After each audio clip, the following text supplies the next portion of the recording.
Oi, bonitos e bonitos, tudo bom com vocês? Começando mais um Quinta Misteriosa aqui no canal. E antes de começar o caso de hoje, eu quero pedir pra vocês deixarem um like pra mim aqui embaixo, já no comecinho do vídeo, porque é muito importante, me ajuda muito a divulgar esse vídeo aqui no YouTube, então me ajuda no like, não esquece. Aproveita e me segue nas redes sociais que eu vou deixar aí na tela pra vocês. E se você é novo por aqui e ainda não tá inscrito no canal, já se inscreve. Tem caso novo aqui toda semana, então não deixe de se inscrever. E agora bora começar o caso de hoje.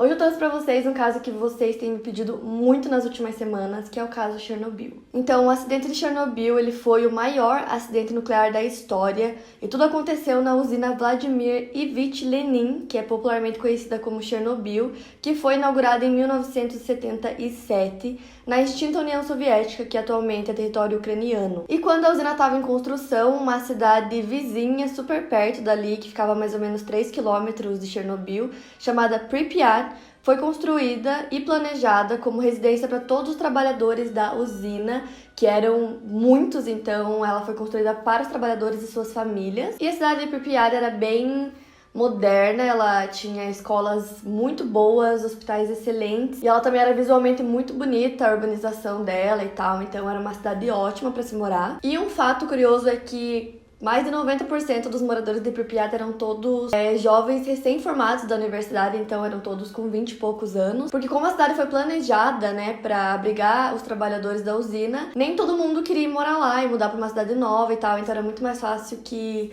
jovens recém-formados mudassem para lá. A usina de Chernobyl era equipada com 4 reatores nucleares RBMK-1000, que eram capazes de gerar cerca de 1000 MW de energia elétrica cada. Na época do desastre, a usina de Chernobyl produzia aproximadamente 10% de toda a energia elétrica consumida pela Ucrânia. E a construção desses reatores também era bem barata, o que facilitava muito para que eles conseguissem construir vários deles, então eles eram produzidos em série. Além disso, Chernobyl foi a terceira usina nuclear produzida pela União Soviética que utilizava os reatores RBMK. E eles eram produzidos por uma tecnologia que não era muito inovadora, já fazia 30 anos que tinha sido criada, então para muitos era considerada até ultrapassada. E no interior desses reatores nucleares havia centenas de pastilhas de urânio-235, e essas pastilhas estavam dispostas em compridas varetas metálicas, quais estavam mergulhadas em um tanque de água pura destilada, usado para regular o processo de fissão nuclear, e todo o reator era coberto por uma grande e espessa armadura de grafite. Os 4 reatores usados na usina de Chernobyl foram construídos entre 1970 e 1977. Usavam grafite como moderador das reações nucleares. A moderação consistia em desacelerar os nêutrons emitidos pelas fissões nucleares, tornando os nêutrons térmicos, de modo que a energia emitida por eles fosse transferida para a grafite em forma de calor. Então, ao entrar em contato com as paredes de grafite, a água também absorve calor e evapora de forma controlada. E é um pouco difícil para mim explicar para vocês como funcionam, né, como funcionavam esses reatores, então eu achei um vídeo muito bom, bem explicativo. Então,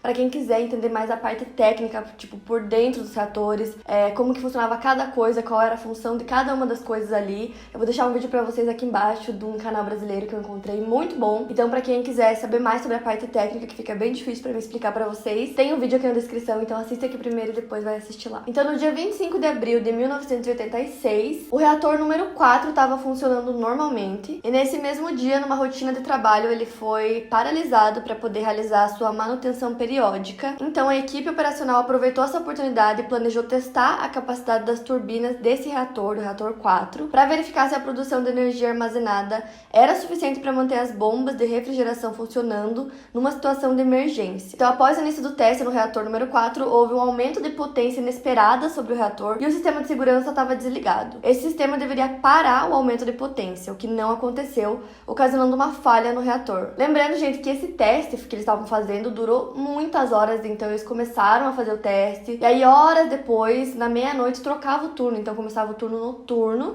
e aí essas pessoas, né, que estavam fazendo o teste foram pra casa, e aí a equipe noturna continuou o teste. Então, na madrugada do dia seguinte, né, começou no dia 25, então no dia 26, então a 1 da manhã, 23 minutos e 4 segundos, o desastre aconteceu. Então, basicamente o que aconteceu é que o nível de potência e temperatura, eles se elevaram muito e o reator ficou descontrolado. E aí houve uma explosão enorme, a tampa do reator pesava 1000 toneladas e ela foi arremessada pra cima, destruindo tudo em sua volta, o oxigênio entrava no núcleo e o grafite que servia de moderador pegava fogo. Então a temperatura no local lá dentro da usina era superior a 2.000 graus Celsius. Houve uma segunda explosão que quebrou completamente o teto do reator número 4, então pedaços de grafita do núcleo extremamente radioativos começaram a se espalhar por toda a parte. Então, assim, como explodiu, blocos de concreto das paredes do teto, estava tudo com radiação e foi para todos os lugares possíveis, foi para fora da usina, dentro da usina. Fora que essas partículas eram liberadas pela atmosfera e rapidamente se espalhavam pelo ar. Ou seja, a radiação ia se espalhando pelo ar, pelos blocos, por tudo. Então, alguns minutos depois que aconteceu a explosão, eles ligaram para os bombeiros e aí rapidamente eles foram para o local. Além de bombeiros, foram também jornalistas e vários funcionários da usina que não estavam, trabalhando naquele momento também foram para lá. Então, as pessoas que já estavam na usina e todas essas outras que chegaram lá depois da explosão foram expostas a doses letais de radiação e em pouco tempo eles começaram a apresentar os primeiros sintomas, então náusea, vômito, tontura, confusão mental. E os bombeiros, eles não tinham noção do que estava acontecendo. Eles foram informados que tinha um incêndio na usina, então eles foram para lá para apagar o incêndio, só que eles não sabiam que era uma explosão radioativa e que era muito perigoso, porque ninguém contou nada para eles. Então, por exemplo, tinha blocos de cimento com radiação ali, eles pegavam para tirar do caminho, pegavam com a mão, chutavam. Então, assim, além de começar a passar mal por conta da radiação, por encostar nela, eles começavam a apresentar queimaduras, então a pele ficava em carne viva. E esses sintomas todos dependiam da quantidade de radiação que a pessoa foi exposta. Então, às vezes demoravam dias para começar a aparecer os primeiros sintomas e às vezes levava segundos. E é muito bizarro pensar que era uma coisa, assim, absurda que aconteceu ali, um desastre gigantesco.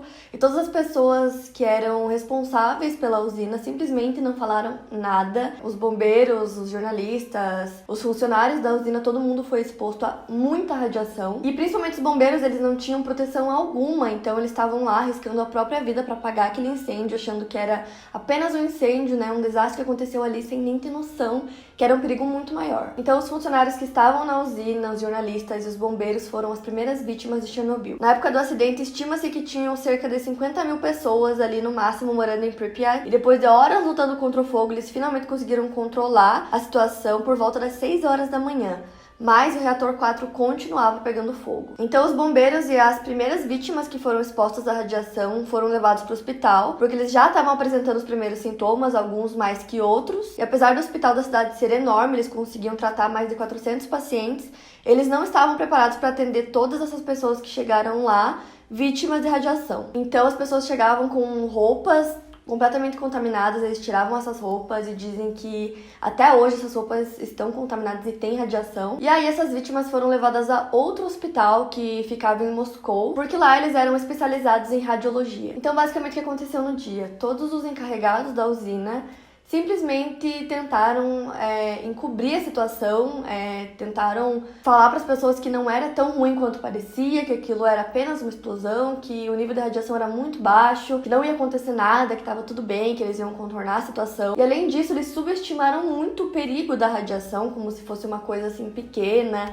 e que aquilo não ia acontecer, tanto que na série da HBO mostra muito isso. Vocês me indicaram muito a série Chernobyl da HBO pra assistir e, assim, pela minha pesquisa, praticamente tudo é muito real, a série, com os fatos exatamente como eles aconteceram. Tanto que os responsáveis basicamente obrigaram muitos funcionários a ficarem lá dentro da usina pra tentar fazer alguma coisa, sendo que todo mundo deveria evacuar imediatamente. E não foi isso que aconteceu, na série mostra bem. E a impressão que dá é que essas pessoas simplesmente não queriam aceitar o desastre que tinha acabado de acontecer e por conta disso eles preferiram esconder a verdade das pessoas, o que é absurdo porque a gente tava falando da vida das pessoas, muitas pessoas morreram por conta disso e é absurdo, sério, é uma negligência assim que não dá nem pra acreditar que isso aconteceu e nem faz tanto tempo assim. Então, além de todos os bombeiros e os funcionários que foram mandados pra usina, mandados pra morrer praticamente, as pessoas que estavam em casa, nas suas casas, ou que viram a explosão de longe, todas foram contaminadas também. Então, no dia seguinte, após a explosão, os moradores ficaram expostos a uma radiação 50 vezes maior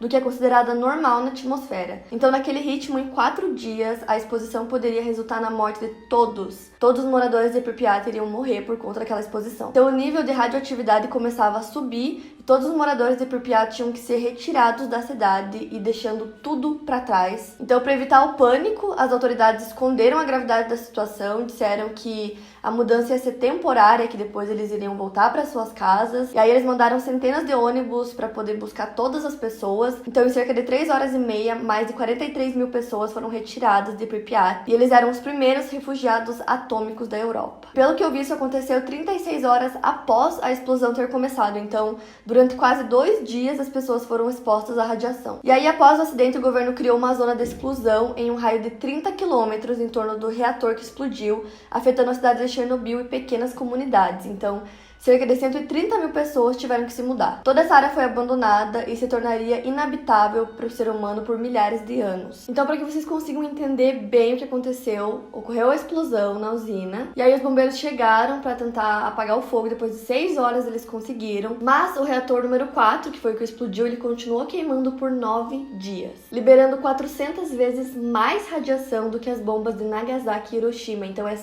é muita radiação. Então, uma nuvem de radiação afetou Chernobyl nos primeiros 10 dias, contaminando inúmeras áreas, desestabilizando todo o clima no local. Então, um total de 784 mil hectares de terras agrícolas passaram a ser zonas proibidas para cultivo. Fora que todos os moradores de Pripyat tinham sido expostos a doses altas de radiação que poderiam alterar a composição do sangue e provocar diversos tipos de câncer. Enquanto isso, o vento começou a levar nuvens de partículas e poeira radioativa para o norte da Europa, afetando uma região de mais de 1.000 quilômetros. Florestas vizinhas foram queimadas por conta da radiação, que também provocou uma queda acentuada na vida selvagem dali. E como o reator continuou queimando por 9 dias, foi montada toda uma operação militar gigantesca para conseguir apagar o incêndio. E a solução foi despejar, com a ajuda de helicópteros, toneladas de chumbo e areia para tentar conter o fogo, evitando que a radioatividade se espalhasse ainda mais. No dia 6 de maio, o fogo foi controlado. A maioria dos soldados que participou das missões de emergência morreu por conta da exposição à radiação. Em semanas, as vítimas começaram a surgir nos hospitais com problemas como deterioração da medula óssea